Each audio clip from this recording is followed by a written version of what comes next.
स्वागत है आपका के कैस इको ज्ञान गंगा में। और आज का हमारा टॉपिक है उदासीनता वक्र, इंडिफरेंस कर्व। कंज्यूमर बिहेवियर में इंडिफरेंस कर्व का बहुत इंपॉर्टेंस है, तो आज हम उसका एनालिसिस करेंगे। इससे पहले हमने यूटिलिटी कंसेप्ट जो था उसका एनालिसिस किया था। नाउ इससे पहले हम थोड़ा यूटिलिटी कंसेप्ट की बात करते हैं। देखिए, उपयोगिता विश्लेषण जो था वो ये बात मानता था कि जो यूटिलिटी है उसको कार्डिनल मेजरमेंट मानता था, वो गणनावाचक माप मानता था कि उपयोगिता को हम नंबर में बता सकते हैं। 1, 2, 3, 4 की किसी वस्तु का कंजप्शन करने से आपको कितनी उपयोगिता प्राप्त हो रही है, ये आप उसी नंबर में बता सकते हो। इसी को गणनावाचक माप या कार्डिनल मेजरमेंट कहते हैं। ना उपयोगिता विश्लेषण की सबसे बड़ी कमी थी। इस कमी को पूरा करने के लिए हिग्स और एलन ने इंडिफरेंस कर्व का यूज किया था। इंडिफरेंस कर्व जो था उससे पहले किसी ने दे दिया था, एजवर्थ ने शायद दिया था इंडिफरेंस कर्व एनालिसिस, अपने मैथमेटिकल टूल्स में यूज़ किया था उसने इसको, लेकिन हिग्स और एलन ने इसको इकोनॉमिक्स में यूज़ किया। और हिग्स और एलन का बहुत योगदान है इंडिफरेंस कर्व को हाईलाइट करने में। उसने इकोनॉमिक्स में इंडिफरेंस कर्व का मैक्सिमम यूज़ किया। तो हिग्स और एलन जो थे उन्होंने इंडिफरेंस कर्व के थ्रू ये बात बताई कि जो उपयोगिता है उसका गणनावाचक माप संभव नहीं है। आप उपयोगिता को नंबर में नहीं बता सकते, कार्डिनल मेजरमेंट नहीं कर सकते। हाँ, हम एक क्रम डिसाइड कर सकते हैं। हम ये कह सकते हैं कि हमें एप्पल जो है वो सबसे ज़्यादा पसंद है, एप्पल से कम हमें ऑरेंज पसंद है, और ऑरेंज से कम हमें मैंगो पसंद है। हम एक क्रम डिसाइड कर सकते हैं, लेकिन नंबर में नहीं बता सकते कि एप्पल से हमें कितनी उपयोगिता मिली, ऑरेंज से हमें कितनी उपयोगिता मिली, और मैंगो से हमें कितनी उपयोगिता मिली। ये हम नंबर में नहीं बता सकते, हम इसका क्रम डिसाइड कर सकते हैं। तो इस क्रमवाचक जो माप है इसको ऑर्डिनल मेजरमेंट बोला गया है। क्रमवाचक माप को इंग्लिश में ऑर्डिनल मेजरमेंट बोला गया है, और इसी ऑर्डिनल मेजरमेंट पे आधारित है इंडिफरेंस कर्व। नाउ अब इंडिफरेंस कर्व या उदासीनता वक्र होता क्या है? उदासीनता वक्र एक ऐसी वक्र होती है जो विभिन्न संयोगों के, जो दो वस्तुओं के उन विभिन्न संयोगों को दर्शाता है जिन पे उपभोक्ता को समान संतुष्टि प्राप्त होती है। मीन वो उनमें से कोई मर्जी संयोग चूज करे, सेटिस्फेक्शन का लेवल क्या रहेगा, उसका सेम रहेगा। नाउ अब हम इस इंडिफरेंस कर्व को एक टेबल और डायग्राम से रिप्रेजेंट करेंगे कि जो संतुष्टि स्तर है वो समान क्यों रहता है। देखिए, यहाँ पे हमने लिए कॉम्बिनेशन ए, बी, सी और डी। यहाँ मैंने दो गुड्स लिए हैं, एप्पल एंड ऑरेंज। जो एप्पल है उसमें ए कॉम्बिनेशन में 12 एप्पल हैं और ऑरेंज है 1। फिर बी कॉम्बिनेशन में जो एप्पल है वो है 8 और ऑरेंज है 2। सी कॉम्बिनेशन में जो एप्पल है वो है 5 और ऑरेंज है 3। और डी कॉम्बिनेशन में एप्पल जो है वो 4 और ऑरेंज है 4। नाउ अगर हम इसको देखें ध्यान से तो अब बात देखेंगे कि जैसे जैसे एप्पल की क्वांटिटी डिक्रीज होती जा रही है, ऑरेंज की क्वांटिटी क्या हो रही है, इंक्रीज हो रही है। बट एप्पल की क्वांटिटी ज़्यादा डिक्रीज हो रही है और ऑरेंज की क्वांटिटी कम इंक्रीज हो रही है। ऐसा क्यों? कि जो कंज्यूमर है वो ज़्यादा एप्पल छोड़ रहा है और कम ऑरेंज को गेन कर रहा है। देखिए, सिंपल सा एक इंसान का बिहेवियर है, व्यवहार है कि जो कमोडिटी उसके पास आती है उसकी उपयोगिता उसके लिए कम होती जाती है, और जो कमोडिटी उसके पास से जाती है उसकी उपयोगिता उसके लिए बढ़ती जाती है। लेट सिंपल से एग्जांपल लेते हैं कि मान लीजिए मेरे पास बहुत ही महंगे पेन हैं और कोई दूसरा व्यक्ति है उसके पास बहुत ही सस्ते पेन हैं। तो मैंने उसके साथ एक्सचेंज करना शुरू किया। मैंने उसको पहला एक पेन दिया जो कि उसके पास नहीं था। कॉस्टली पेन है मेरे पास, मैंने उसको पहला एक पेन दिया, उसके पास नहीं था। तो वो उस एक पेन के लिए मुझे 20 पेन देने के लिए तैयार हो गया क्योंकि उसके पास सस्ते पेन हैं। तो हमने एक्सचेंज कर लिया, मैंने उसको एक पेन दे दिया और 20 पेन उससे ले लिए। ना सेकंड फिर एक्सचेंज करते हैं, मैंने फिर उसको एक पेन ऑफ़र किया। इस बार वो मुझे 20 पेन नहीं देगा बल्कि उससे कम देगा। क्यों कम देगा? क्योंकि जब उसके पास नहीं थे तब भी उसने मुझे 20 पेन ऑफ़र किए। तो अब तो उसके पास एक पेन है ऑलरेडी, तो मुझे 20 पेन नहीं देगा, उससे कम ऑफ़र करेगा।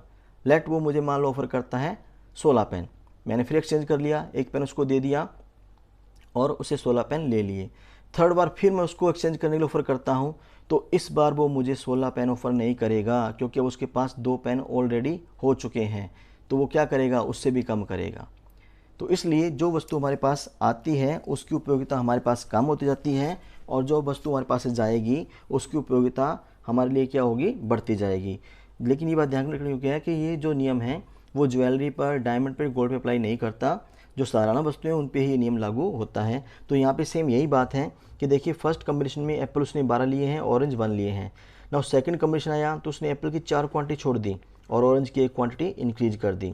फिर जब थर्ड टर्म आई तो 5, ये जो रेट है ये कम होती जा रही है। मार्जिनल रेट ऑफ सब्स्टिट्यूशन क्या होगी, कम होती जाएगी। बाद में पहले बता चुका हूँ क्यों कम हो रही है, प्रतिस्थापन की सीमांत दर क्यों कम होती जा रही है, क्योंकि जैसे जैसे हमारे पास ऑरेंजेस बढ़ते जाएंगे इनकी यूटिलिटी हमारे लिए कम होती जाएगी, और जैसे एप्पल कम होते जाएंगे इनकी उपयोगिता हमारे लिए बढ़ती जाएगी। तो हम इसको घटती दर पर ही छोड़ेंगे, बढ़ती दर पे नहीं छोड़ेंगे। ऐसा नहीं होगा कि यहाँ पे अगर 4 का डिफरेंस आया तो यहाँ पे 5 का आ जाएगा। अगर ऐसा होता है तो जो इंसान है वो प्रैक्टिकल नहीं है, व्यवहारिक नहीं है। हम यहाँ पे रैशनल कंज्यूमर को लेकर चलते हैं कि जो प्रैक्टिकल है उसको ज्ञान है पूरा, तो वो उसके लिए उपयोगिता क्या होगी, ये इसकी उपयोगिता बढ़ती जाएगी और उसकी घटती जाएगी, क्योंकि ये वस्तु उसके पास आ रही है और ये वस्तु उससे जा रही है। इसलिए जो हमारा MRS है वो डिक्रीजिंग आएगा। मार्जिनल रेट ऑफ सब्स्टिट्यूशन क्या होगा, डिक्रीजिंग आएगा। प्रतिस्थापन की सीमांत दर होती क्या है, MRS between x and y is the rate at which the consumer can substitute y for x and x for y without changing the level of satisfaction. It is the slope of indifference curve. जो प्रतिस्थापन की सीमांत दर है वो क्या होती है, प्रतिस्थापन की सीमांत दर वो दर होती है जिस पर कंज्यूमर x को y की जगह सब्स्टिट्यूट करता है और y को x की जगह सब्स्टिट्यूट करता है अपने संतुष्टि स्तर को बिना चेंज किए। उसकी संतुष्टि स्तर में कोई परिवर्तन नहीं आता। इसी को हम क्या कहते हैं, प्रतिस्थापन की सीमांत दर कहते हैं। और ये इंडिफरेंस कर्व के स्लोप को दिखाता है, इंडिफरेंस कर्व के स्लोप को दिखाएगा। इसमें लॉसेज ऊपर होगा और जो गेन है वो डिनोमिनेटर के रूप में होगा और लॉसेज न्यूमरेटर के रूप में होगा। अंश बटे हर के रूप में बात करें तो जो लॉस होगा वो अंश में आएगा और जो गेन होगा वो हर में आएगा। इसलिए ये माइनस का साइन दिखाएगा। क्यों माइनस दिखाएगा, क्योंकि कम होती जा रही है। डिक्रीजिंग होने के कारण क्या होगा, ये माइनस का साइन के आगे लगेगा। तो change in apple upon change in orange, marginality of apple upon marginality of orange, ये इन दोनों का क्या होता है, अनुपात होता है। MRS between x and y। Now इसी को हम एक डायग्राम थ्रू एक्सप्लेन करेंगे।